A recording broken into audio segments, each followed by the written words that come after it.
عارف ان دي ممكن تكون هي السبب في ان ضغطك يتظبط وقلبك يبقى زي الحديد، وان دي هي نفس الثمره ممكن تكون قنبله جلوكوز تدمر لك سكر الدم وتزود وزنك. سمعنا كتير ان البطاطس هي عدو السكر الاول، بس يا ترى هل ده كلام حقيقه علميه ولا اكذوبه غذائيه اتكررت لحد ما صدقناها؟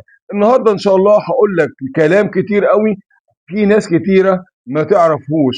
وايه علاقة البطاطس بالبكتيريا النافعة في القولون، وايه افضل الطرق الصحية للطهي، وناكل منها قد ايه. خلي بالكم كل كلمة في الفيديو ده مفيدة جدا وتمس كل أسرة، عشان كده خليك معايا للآخر عشان ما تفوتكش معلومة. يا ريت بقى اللي مش مشترك في القناة يشترك ويدوس على زر الجرس حتى يصله كل جديد، وندخل في الموضوع ونقول بسم الله والصلاة والسلام على رسول الله.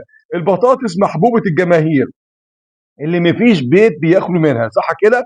اول ما نجيب سيرتها الناس بتنقسم لقسمين، الناس بتنقسم لنصين. النص الاولاني ريقه بيجري جدا على المحمر والمشمر، والنص التاني من الناس بيترعب ويقول لك لا اعوذ بالله، دي كلها نشويات، دي بترفع السكر وكمان بتتخن. النهارده ان شاء الله انا جاي اقف في النص، اقف بالنص وبالمقاييس العلميه والدراسات الموثقه. هفكك الشفره بتاعه البطاطس وهقول هل البطاطس دي بريئه ولا متهمه. جهز كوبايه شاي بتاعتك بقى وتعالى احكي لك من طقطق لسلام عليكم، علشان الفيديو ده فيه معلومات ربما تكون اول مره تسمعها. اولا ومبدئيا مفيش حاجه اسمها اكل شرير مطلقا، يعني مفيش حاجه في الدنيا اسمها اكل شرير مطلقا. وعلشان نكون منصفين البطاطس دي كنز رباني. كنز ايه؟ رباني لو احسننا استخدامه.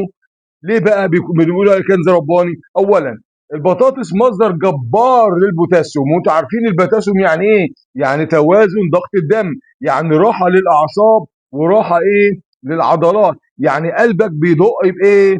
بانتظام. البطاطس فيها بوتاسيوم كمان، فيها اكتر من الموز بوتاسيوم. خلي بالكم بطاطس فيها اكتر من الموز بوتاسيوم يا متعلمين يا بتوع المدارس.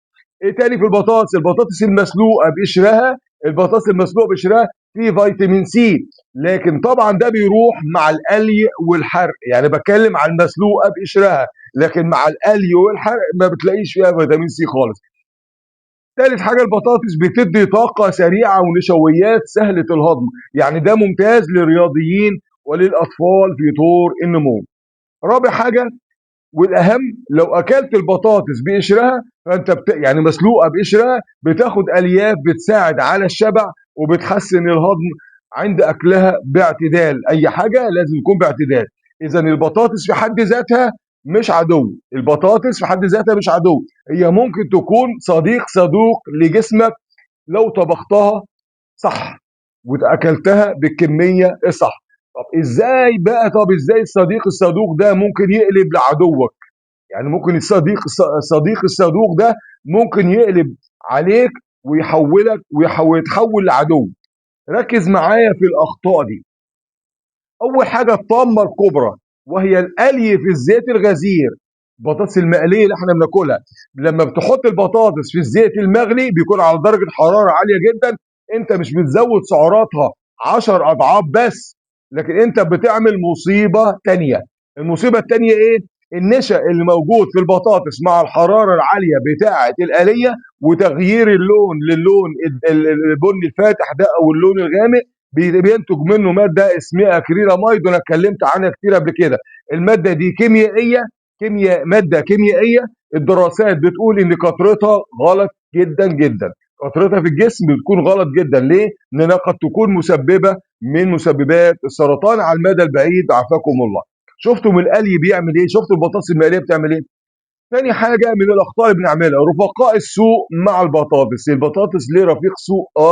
لما تاكل سعادتك البطاطس المقلية ومعاها عيش أبيض، عيش شامي أو عيش فينو أو عيش أبيض، وتشرب معاها حاجة ساقعة أو مشروبات سكرية، أو مع أكل عالية السعرات اللي زي اللي احنا بنشتريها جاهزة دي وعالية في الدهون، أنت كده بتدي جسمك هجمة سكر كبيرة. وبالتالي لما جسمك ياخد السكر الكتير ده الانسولين بيضرب في السماء والجسم بيخزن دهون فورا.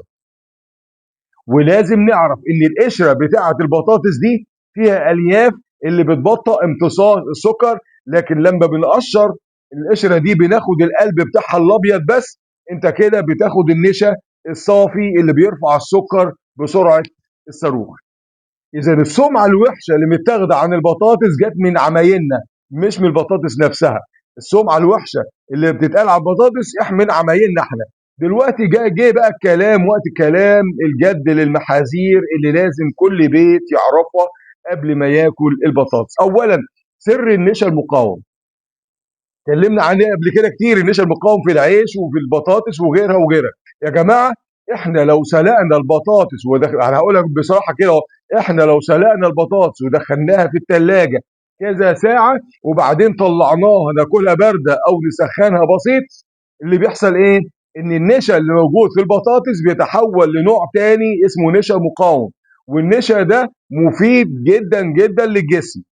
ده نشا لا يهضم في الامعاء الدقيقه، ما بيتهضمش في الامعاء الدقيقه، لكن وما بيرفعش سكر الدم، لكن بيروح بقى على الامعاء الغليظه. النشا المقاوم ده بيروح على الامعاء الغليظه، بيعمل ايه في الامعاء الغليظه؟ بيغذي البكتيريا النافعه.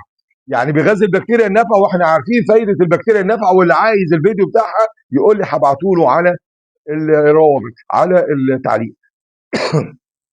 وطبعا البكتيريا النافعه دي كنز حقيقي لمرضى السكر ومقاومه الانسولين.